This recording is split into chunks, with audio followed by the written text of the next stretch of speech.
अगली बड़ी खबर छत्तीसगढ़ से है, जहां पर बीजेपी ने 10 सीटों पर जीत हासिल की है।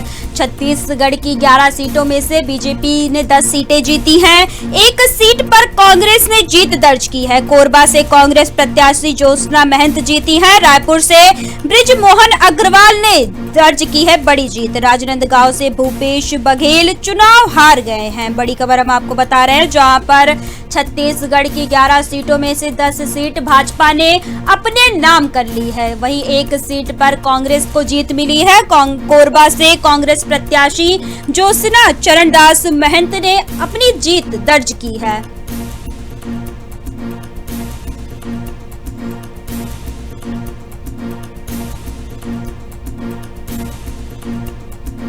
वहीं अधिक जानकारी के लिए छत्तीसगढ़ स्टेट हेड सचिन श्रीवास्तव हमारे साथ जुड़ चुके हैं। सचिन जी, जिस प्रकार से चुनाव के परिणाम आए और चुनाव परिणामों में भाजपा ने 10 सीटों पर जीत हासिल की, वहीं कांग्रेस एक सीट पर सिमट के रह गई। जी बिल्कुल संजना, देखिए मैं आपको बता दूं कि छत्तीसगढ़ में जिस तरीके से चुनाव का एक बीजेपी का खासकर लहर जो था, जो देखने को मिल रहा था, वो बहुत ही महत्वपूर्ण था। क्योंकि देखिए जब से विधानसभा चुनाव हुआ था तब से कहीं ना कहीं ये माना जा रहा था कि लोकसभा चुनाव को लेकर ये पिटीशन लगाया जा रहा था कि कहीं ना कहीं बीजेपी की ओर झुकाव बहुत ज्यादा रहेगा। क्योंकि जिस तरीके से विधानसभा चुनाव में बीजेपी ने अपने काम को दिखाया, वैसे ही लोकसभा चुनाव में जब प्रधानमंत्री मोदी की जो गारंटी थी, मोदी गारंटी, वो कारगर साबित हुई है। और देखिए महतारी वंदना योजना, चाहे अलग अलग जो योजनाएं हैं जो प्रधानमंत्री ने वादे किए थे, उनको तत्काल रूप से पूरा किया गया।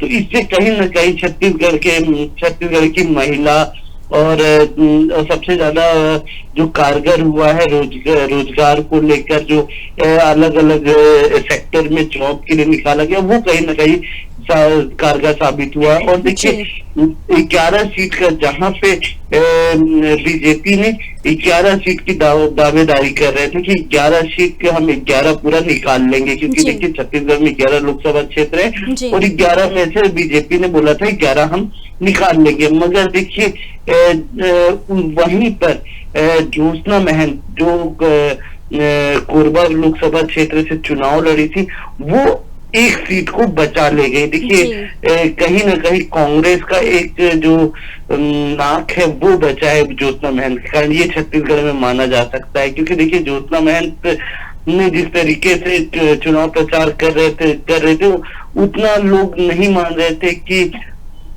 वो जीत हासिल कर पाएंगी। मगर अगर ज्योत्सना महंत का अगर इतिहास देखा जाए तो चरणदास महंत जो काफी बड़े नेता और काफी चर्चित नाम है छत्तीसगढ़ में, उनकी धर्म पत्नी है। और उनकी धर्म पत्नी के साथ में जब वो राजनीति में इनके साथ उतरी तो कहीं ना कहीं उनका एक जो लगाव था लोगों से, वो अच्छा था। और मगर इसमें दूसरी बात अगर मैं बीजेपी की करता हूँ कोरबा लोकसभा क्षेत्र में, तो देखिए लगातार सांसद पद पर सरोज पांडे रही थी और जिनको बीजेपी से छत्तीसगढ़ में पहली सांसद है जो 11 सीट में से एक सीट जो हारी है। तो देखिए सरोज पांडे की बात कही जाए तो सरोज पांडे लगातार सांसद थी दुर्ग से, और इस बार उनको बीजेपी ने भरोसा करके कोरबा लोकसभा क्षेत्र दिया था। मगर उनकी जो शुरू से जो बाइकाट चल रहा था, उनका लोगों के पीछे बाइकाट चल रहा था कि बाहर के लोग आके क्यों चुनाव लड़ रहे हैं, उसका कांग्रेस को फायदा कहीं ना कहीं मिला। क्योंकि उनके पूरे लोकसभा क्षेत्र में उनका बाइकाट साफ तरीके से देखने को मिला। उन्होंने कई बार सरोज पांडे ने इसको बयान भी दिया कि उन्होंने राहुल गांधी पे तंग कसा और अलग अलग लोगों पे तंग कसते हुए ये कहा कि राहुल गांधी कौन से अपने देश के हैं, वो क्यों अपने लोकसभा क्षेत्र से जो चुनाव लड़ने आते हैं तो दूसरे लोकसभा से लड़ रहे हैं।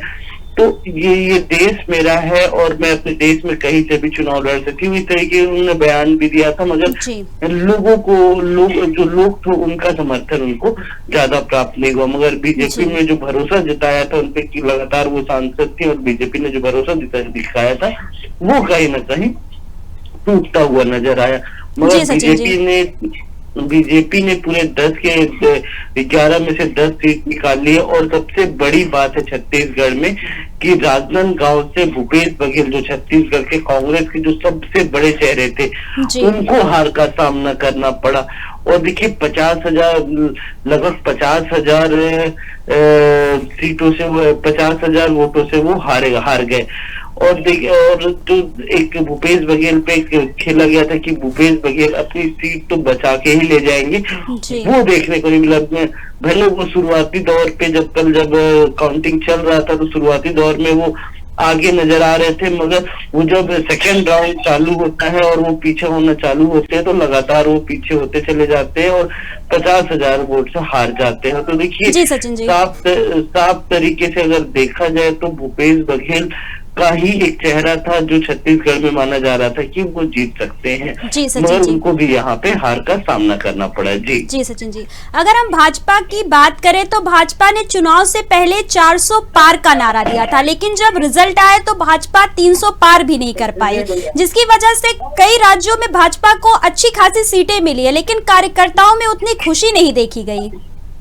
जी बिल्कुल, जिस तरीके से जो नारा था 400 का पार, वो नारा पूरा फेल होते हुए नजर आया। क्योंकि देखिए जिस तरीके से बीजेपी ने एक फ्लो बनाया था, जिस तरीके से ये माना गया था कि पूरे देश में जो वोट पड़ेंगे उससे 400 पार होगा, यहाँ पे तो जो देखने को मिला वो 300 भी पार नहीं कर पाई बीजेपी, और 290-91 सीट पे वो रुक गई। मगर देखिए साफ तौर से कहीं ना कहीं आप इस चीज को देखेंगे, सरकार बीजेपी ने अपनी सरकार तो बना ली है क्योंकि उनके पास बहुमत सीट है, मगर जो उनका प्रयास था, जिस तरीके से माना जा रहा था, और साथ में जो लोगों की जो खुशी थी वो उतनी देखने को नहीं मिली। हाँ, ये था कि हम जीत गए हैं, और जो जीत की मार्जिन थी वो बहुत कम है। देखिए सबसे पहले यूपी का फैक्टर इसमें सबसे बड़ा देखने को मिला कि यूपी में जिस तरीके से जो सीट मिलनी थी उनको, नरेंद्र मोदी की अगर मैं बात करूं, देखिए एमपी में सबसे बड़ा फैक्टर पड़ा कि 28 सीट उनको, 29 जो सीट थी 29 सीट पूरे एमपी की बीजेपी को गई, छत्तीसगढ़ की 10 सीट मिल गई। ऐसी जितने भी छोटे छोटे और बड़े राज्य हैं सबको मिला के अगर देखा जाए तो जो बीजेपी की संख्या इन्हीं से प्लस हुई है। मगर जो बोलते हैं कि यूपी निर्णायक जगह है जहां से जीत हार का निर्णय होता है, क्योंकि सबसे बड़ा लोकसभा एरिया वही है, सबसे ज्यादा लोकसभा क्षेत्र वहीं पे, तो ये माना जाता है कि वो निर्णायक जगह होता है और यूपी से ही सारी चीजें उम्मीद लगाई जाती है। मगर जब कल काउंटिंग होने लगा और जिस तरीके से देखिए एमपी में जो एक रिकॉर्ड, सबसे बड़ा रिकॉर्ड बना, बीजेपी में जो सबसे बड़ी रिकॉर्ड बनाई कि सबसे ज्यादा वोट पाने की, क्योंकि अगर मैं इंदौर की बात करता हूं तो इंदौर में जो भाजपा के प्रत्याशी थे उनको लगभग 11 लाख वोटों से वो जीतते हैं।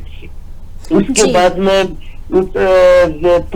एमपी के पूर्व मुख्यमंत्री की बात करता हूं मैं, तो वो लगभग 7 से 8 लाख वोटों से जीत हासिल करते हैं। मैं छत्तीसगढ़ की बात करता हूं, रायपुर में बृजमोहन अग्रवाल, वो लगभग 5 लाख वोटों से मार्जिन से अपनी जीत हासिल करते हैं। ये जीत कहीं ना कहीं बहुत बड़ी जीत होती है, क्योंकि ये पहली बार है कि इतनी ज्यादा की संख्या में वोट एक आदमी को पड़ा हो। तो ये सब मार्जिन को जब मिलाया जाता है तो ये एक इतिहास रचने वाली बात है कि बीजेपी ने यहाँ पे एक इतिहास रच दिया। मगर वहीं पे अगर मैं बात करता हूँ यूपी की, तो यूपी से जो उम्मीद की गई थी, बीजेपी ने जो उम्मीद किया था वो कारगर साबित नहीं हुआ, क्योंकि देखिए यूपी में जो बड़ा फैक्टर था वो था राम मंदिर का फैक्टर था, जी, कुल मिलाकर कहा जाए तो भाजपा के साथ सबसे बड़ा खेला उत्तर प्रदेश में ही हो गया। अयोध्या की सीट भाजपा हार गई, जबकि लगातार चुनाव प्रचार में राम मंदिर एक बड़ा मुद्दा रहा है। जी बिल्कुल, देखिए यूपी की मैं बात इसीलिए कर रहा था क्योंकि देखिए यूपी एक निर्णायक जगह है और अयोध्या जैसी जगह पे जहाँ पे राम मंदिर बनाया गया और अयोध्या में जब बीजेपी को हार का सामना करना पड़ा तो कहीं ना कहीं ये लोगों के मन में आ गया है कि हमको जो विकास की जो श्रृंखला है वो और चाहिए थी। जिस तरीके से विकास हुआ ये लोगों को लोग जागरूक होकर उन चीजों को ध्यान दिए कि लोकसभा चुनाव के पहले ही राम मंदिर क्यों बना, क्योंकि राम मंदिर बनाना था तो पहले भी बन सकता था, उसको लोकसभा के लिए क्यों इंतजार किया गया। तो ऐसे तमाम मुद्दे हैं जो लोगों को आपस में समझ में आया। अगर मैं बात करता हूँ अयोध्या की तो कुछ दिन पहले की वहां की जो एक वायरल वीडियो है उसमें ये साफ तरीके से कहा गया था कि अयोध्या का विकास बेरोजगारों को नौकरी देना होगा। ये तमाम तरीके की जो बातें सामने आती है तो जो यूथ है वो कहीं ना कहीं बीजेपी से नाराज नजर आ रहा था। इसके साथ ही अगर मैं बात करता हूँ यूपी का जो सबसे बड़ा खेला हुआ है यूपी में वो अलग अलग जगह पे देखिए कांग्रेस को भी उतने वोट नहीं मिले। सपा ने अपने यूपी को अच्छे तरीके से लोकसभा क्षेत्र में भुना है, मगर सपा को जिस तरीके से अपने आप को सेव किया है लोकसभा क्षेत्र में तो सपा की वो मेहनत कहीं ना कहीं कारगर साबित हुई है। क्योंकि देखिए पूरे भारत का अगर पूरा निर्णय देखा जाए तो पूरे भारत में बीजेपी को 290 वोटों की श्रृंखला मिली है, वहीं पर कांग्रेस को 235 सीट पे ही संतोष करना पड़ा है। मगर अभी देखिए अभी भी एक बड़ा खेला बचा हुआ है कि वो आने वाले समय में जो देखने को मिलेगा कि देखिए जो मेन सीट है बिहार की, बिहार में जो लोकसभा सीट है वो अगर नीतीश कुमार अगर बदल जाते हैं तो कहीं ना कहीं बीजेपी को बहुत बड़ा नुकसान इससे झेलना पड़ सकता है। तो देखिए अलग अलग क्षेत्र में लोकसभा क्षेत्र को अभी से बीजेपी और कांग्रेस अपने आप में मिलाने में लगी हुई है और आने वाले समय में एक हफ्ते के अंदर देखने में समझ में आ जाएगा कि भले अभी बीजेपी सरकार बना ले मगर अगर कांग्रेस और जो गठबंधन की सरकार है वो अगर प्रयासरत में रही और अच्छा प्रयास की तो कहीं ना कहीं उस बीजेपी सरकार को वहां से गिरा भी सकती है। मगर जिस तरीके से पहले काम होता था बीजेपी डंके के चोट में जिस तरीके से काम करता था क्योंकि उनके पास शुरू से बहुमत था और तो जिस तरीके से पहले काम देखने को मिलता था अब कहीं ना कहीं उस काम में रुकावट देखने को मिलेगा। क्योंकि देखिए निर्णय अगर मिलजुल के सरकार बनाया गया है तो निर्णय किसी एक आदमी का नहीं हो सकता, मिल के पूरा निर्णय लेना पड़ेगा तो वो जोर काम में देखने को नहीं मिलेगा। जी सचिन जी, तमाम जानकारी साझा करने के लिए आपका धन्यवाद।